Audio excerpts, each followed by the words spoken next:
वीपू sir English classes में पुनः आपका स्वागत है। इस वीडियो में हमने क्लास 12 के जो प्रोज सेक्शन का एक चैप्टर है ए पिंच ऑफ स्नफ, जिसे लिखा है मनोहर मैलगावंकर ने, उसका मैं यहाँ line by line Hindi explanation करने जा रहा हूँ। माँ की घोषणा होती है। क्या घोषणा होती है? नानू काका आ रहे हैं। वह बोली, जिस इस मैसेज ने मुझे हिला करके रख दिया। वो बोली, हे भगवान, मैंने कहा क्या हम उन्हें तार नहीं देते कि हम लोग कहीं जा रहे हैं, या कि मेरा तबादला हो गया है, या और कुछ नहीं। माँ बोली, वह ट्रेन पर होंगे, और उन्होंने भरोसा दिलाया। वह बोला है कि यहाँ वह 2-3 दिन से ज़्यादा नहीं ठहरेंगे। वो किस लिए दिल्ली आ रहे हैं इस गर्मी में? किसी मंत्री से मिलना है क्या? तब तो इसका मतलब है कि वे यहाँ हफ्तों रहेंगे। मंत्री लोगों से हफ्तों महीनों बाद मिलते हैं। हे भगवान, माँ बोली, अगर तुम्हारा नानू काका का मंत्री से मिलना चाहते हैं तो मेरा विश्वास है कि वह उनसे मिलने की जुगाड़ कर लेंगे। दिन या रात किसी समय में उनको मुलाकात हो जाएगी। माँ अपने नैहर के लोगों के प्रति सदा झुकाव रहती है, और नानू काका तो आखिरकार उनके भाई हैं। मैं मंत्री को लेकर कोई मन में बुरा विचार नहीं रखना चाहूंगा। मैं हूं अवर सचिव, सह सचिव, जो अभी परिवीक्षाधीन है। मेरी ट्रेनिंग ऐसी हुई है कि मंत्री को भगवान से ऊपर का दर्जा है। सेक्रेटरी तो बस थोड़ा ही ऊपर का होता है। मैं प्लेटफॉर्म पर इंतजार कर रहा था कि ट्रेन ने स्टेशन में प्रवेश किया। नानू काका का द्वितीय श्रेणी के डब्बे के दरवाजे पर खड़े थे। हाव भाव, व्यक्तित्व बड़ा निराला था। सफेद केस और साथ में शानदार मूंछ। वे अभी भी पुराने रिवाज के घुटने तक का लंबा काला कोट पहने हुए थे। सिर पर लाल रेशमी पगड़ी दक्षिणी ब्राह्मण का वेशभूषा था। कंधे पर वे एक सफेद अंगोछा लिए हुए थे। जैसे ही मैं उनकी ओर लपका, उन्होंने मुझे एक बास्केट थमा दिया। इसे जल्दी उतारो, वे फुसफुसाकर बोले। मैं स्टेशन के बाहर आकर साथ होऊंगा। मैंने कोई सवाल नहीं किया। बास्केट को बगल में चाप कर रख लिया और मुड़ा, पर एक विशाल मारवाड़ी औरत से जा टकराया। उसका सिर बुर्के से ढका हुआ था।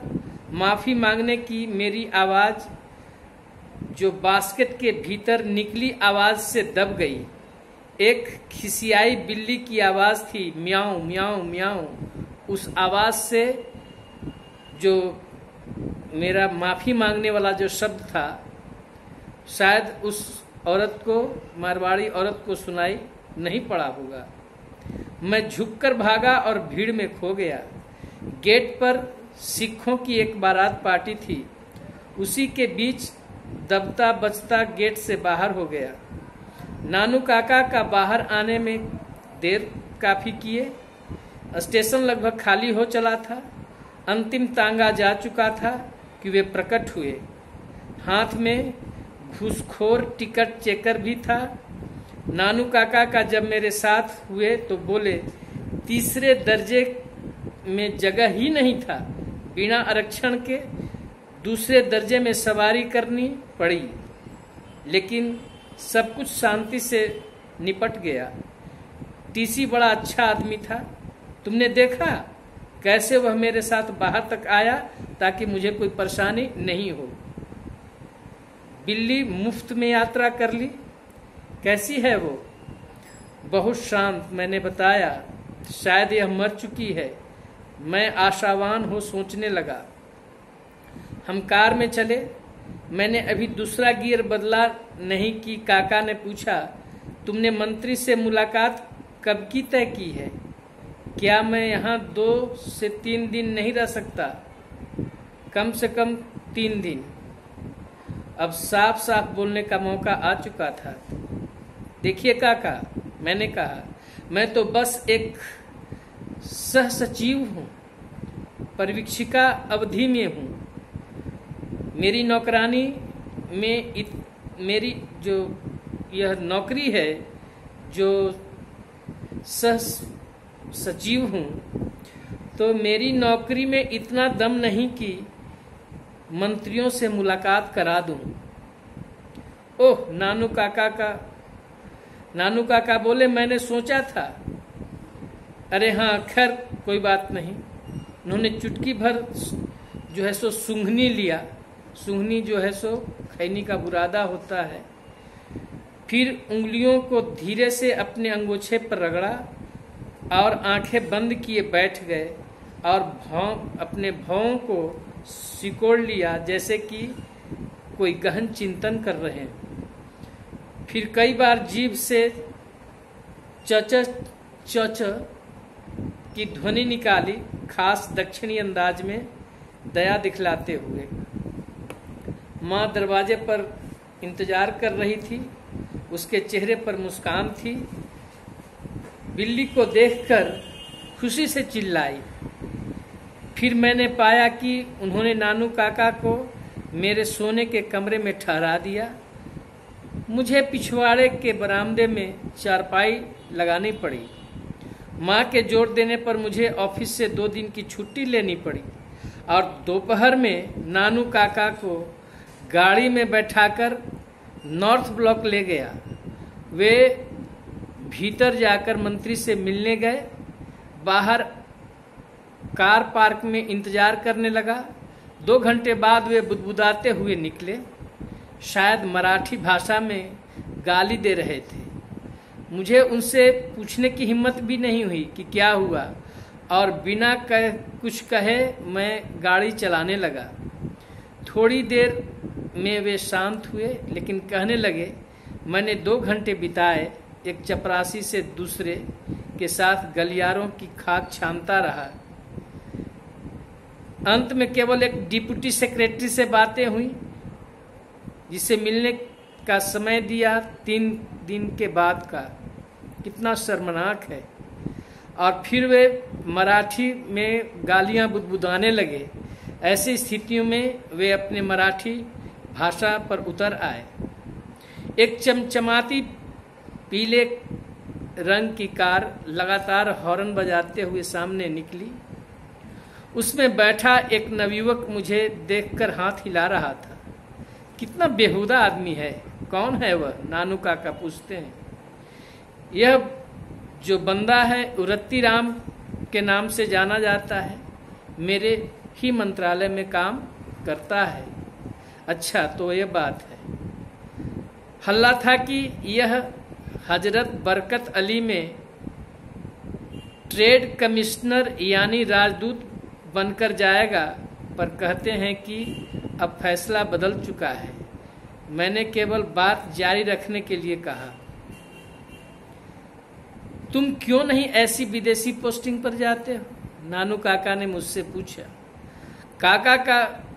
काका यह उतना ही कठिन है जितना कि एक मंत्री से मुलाकात करना। मैंने रूखे स्वर में कहा। इसमें बहुत खींचतान है। रत्तीराम दिल्ली में पार्टी बॉस सोहनलाल रत्तीराम का बेटा है। नानू काका का झटके से पीठ सीधी कर बैठ गए। बोले, यह क्या होता है? क्या कहा तुमने? सोहनलाल रत्तीराम का बेटा है। क्या बात है? ठीक है, ठीक है। वे सीट पर पीठ टिकाकर मुझे देर तक देखते रहे। अब बताओ मुझे, तुम्हारे पास जोधपुरिया कोट है ना? ठीक है। और क्या तुम पगड़ी बांध सकते हो? नहीं। खैर मुझे ही इसे तुम्हारे सिर पर बांधना होगा। हालांकि मैं इसका कोई विशेषज्ञ नहीं हूं। यह आजकल का टाई कॉलर का मामला बड़ा बेकार है। चलो घर चले। तुम कपड़े बदल लोगे तो हम लोग जाकर उनसे मिलेंगे। किससे मिलेंगे? क्यों? लाला सोहनलाल से। बेशक। क्या आप उनको जानते भी हैं? बिल्कुल नहीं, नानू काका ने कहा। मैंने जोधपुरिया कोट धारण कर लिया। नानू काका ने एक बड़ा सा केसरिया पगड़ी मेरे सिर पर पहना दिया। ऐसा अभिनय करना मानो तुम मेरे एडीसी हो, उन्होंने चेताया। फिर हम सोहनलाल के घर की ओर बढ़ गए। बेशक। एकदम सफेद कपड़ों में उनके सेक्रेटरी ने हम लोगों को रिसीव किया। फिर वह हमें अंदर एक ठंड भरे कमरे में ले गया। फिर विनम्र अंदाज में हमारे आने का मकसद पूछा। बस यूं ही चला आया, समझो। नानू काका ने एक अपने अंदाज में कहा। मैं दिल्ली जमींदारों के सम्मेलन में आया था। इसी तरह एक गैर सरकारी आयोजन था। जानते ही हो, हम जमींदार लोग आजकल लोकप्रिय नहीं हैं। वीपी ने मुझे तार भेजा था, मुझसे मिलना चाहते हैं, लेकिन वे वाशिंगटन से कल ही आ पाएंगे। तो सोचा क्यों न लाला जी से मिल लूं और उन्हें बता दूं कि हम जमींदारों ने कृषकों के वोट के लिए क्या इंतजाम किया है। किसानों के वोट के लिए वे अपने कार्यक्रम को बताया।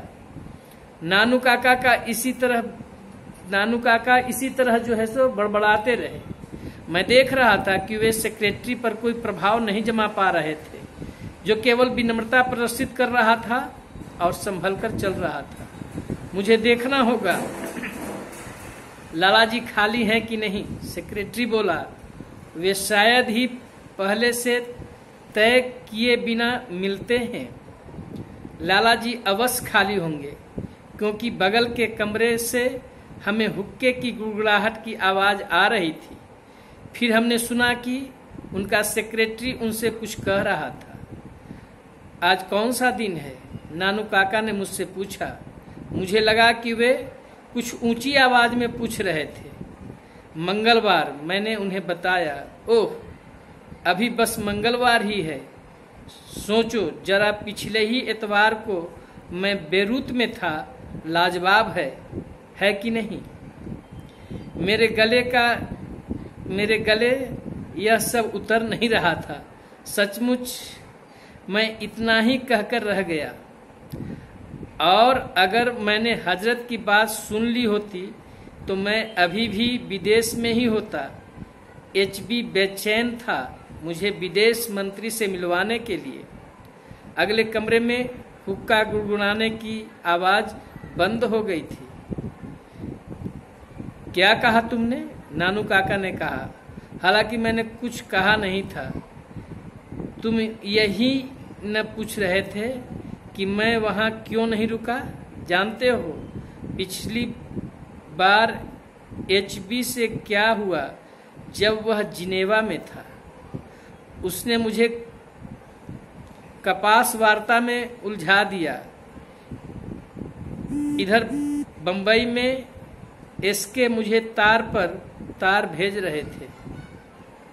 ठीक उसी क्षण लाला सोहनलाल भीतर से चलते हुए आए, पीछे पीछे उनका सेक्रेटरी। उसके बाद सब कुछ उस घाघ राजनीति बिचौलिए के मेहमानबाजी में दब गए। सेक्रेटरी को झट विदा किया गया कॉफी, मिठाई तथा पान की व्यवस्था करने के लिए। ये दोनों पहले तो जमींदारों, उनके वोट तथा मौसम पर बातचीत किए। फिर असली बात पर आए। सुना है आप हजरत बरकत अली को जानते हैं? सोहनलाल यह कहते हुए चापलूसी भरी मुस्कान में वे मुस्कुराए। ओह, वो HB। आप HB को कैसे जानते हो? असल में हम दोनों स्कूल में साथ थे।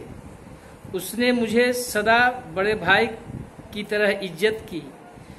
छू लेने वाली बात तो यह है, आज भी है, शायद ही वह मुझसे बिना कोई मशविरा किए कोई अहम फैसले करता है। जब प्रधानमंत्री ने उसे राजदूत बनाना चाहा, तो बता सकते हो किसने HB को इसके लिए राजी करवाया? आपने। बिल्कुल सही कहा आपने, प्यारा HB। हाँ, सोहनलाल हंसा। पान के दाग वाली उसकी बत्तीसी दिखाई पड़ने लगी। तब तो फिर आज का दिन बड़ा भाग्यशाली दिन है जो आप हमारे इस गरीब खाने में अपनी तशरीफ लाए। बड़े भाग्य की बात है, क्योंकि मेरा बेटा वह अभी वैलेंसेज मंत्रालय में है। वह हजरत बरकत अली में ट्रेड कमिश्नर बनकर जा रहा है। पर आप जानते हैं कि वह इसमें पेंच दर पेंच है। किसी ने मेरे बेटे के खिलाफ राजदूत के कान भर दिए, किसी भगोड़े संपत्ति की लेन देन के बारे में। असल में यह एकदम जायज। नानू काका ने कोई और कारण बताने से इनकार कर दिया। वो तो बड़ा आसान होगा, उन्होंने घोषणा के अंदाज में कहा। मैं HB से लिखकर कहूंगा कि इस कार्य को करें। नहीं, मुझे धन्यवाद मत दीजिए। आखिर हम सार्वजनिक जीवन के लोग एक दूसरे के लिए ही काम करेंगे ना। हंसते हैं। एक अच्छे काम के बदले कुछ और होना चाहिए। नानू काका ने अपना चांदी की डिबिया खोलकर एक चुटकी सूंघनी निकाल ली। फिर अंगोछे पर अंगुलियां पोंछकर उन्होंने एक अलग अंदाज में कल्याण मंत्री का नाम लिया। सोहनलाल के खीस निपोड़ते चेहरे का भाव गायब हो गया। क्या वे आपके मित्र हैं? उसने उत्सुकतावश पूछा। नानू काका ने बताया, नहीं, मैं बहुत प्रसन्न हूँ। आश्वस्त होकर सोहनलाल ने कहा, इतना खुश? वह व्यक्ति कैसा कृतज्ञ है। मैंने उसे टिकट दिया, उसकी हर तरह से मदद की, और बदले में मुझे क्या मिला? पता चला कि वह मंत्री और सोहनलाल कभी के पक्के दोस्त थे। अब दोनों में दुश्मनी है। पिछले साल से ही जब मंत्री ने अपनी बेटी से लाला सोहनलाल के बेटे की शादी का प्रस्ताव ठुकरा दिया। उसे राजकुमार चाहिए। सोहनलाल ने फुफकारते हुए कहा, आजकल राजकुमार की क्या हैसियत है? राज की बात बता रहा हूँ। मंत्री ने अपना ही रास्ता खोद दिया है। मुझे तो ताज्जुब होगा यदि अगले चुनाव में उसे टिकट मिल जाए तो। वह मेरे बेटे को छांटकर राजकुमार खोज रहा है। वाह! और जो इससे भी मजेदार बात है कि जहां तक मुझे सूचना है, उन लोगों में कुंडलियों का आदान प्रदान भी नहीं हुआ है। दोनों पक्षों के ज्योतिषों ने आमने सामने बैठकर यह तय भी नहीं किया है कि यह भाग्यशाली जोड़ा होगा कि नहीं।